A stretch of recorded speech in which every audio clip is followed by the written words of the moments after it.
થયું। મહાભારત થરાદ જિલ્લામાં સમાવેશ થતા ધાનેરા કાંકરેજ દિયોદરમાં ભભૂક્યો આક્રોશ। ધારાસભ્યોએ પણ માંડ્યો મોરચો। અમારા સમગ્ર વિસ્તારની માગણી છે સરકાર પાસે કે ધાનેરા તાલુકાને પાલનપુર જિલ્લામાં જ રાખે।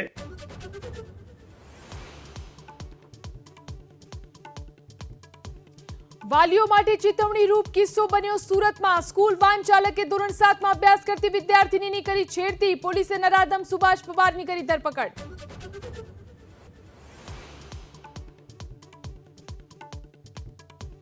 મહેસાણામાં પોલીસની જ વાન યુવક માટે બની કાળ। બસ સ્ટેન્ડ પાસે પોલીસ વાને અડફેટમાં લેતા એક્ટિવા ચાલક યુવકનું થયું મોત।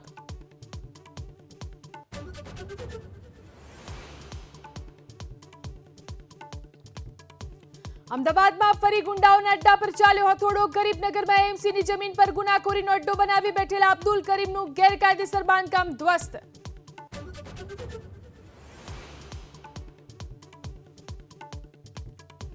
રાજકોટમાં ચાઇનીઝ દોરી વેચનારની ખેર નહીં। પોલીસ કમિશનરે બહાર પાડ્યું જાહેરનામું। જો કોઈ વેચતા કે ઉપયોગ કરતા પકડાયો તો જેલમાં જવાનું નક્કી।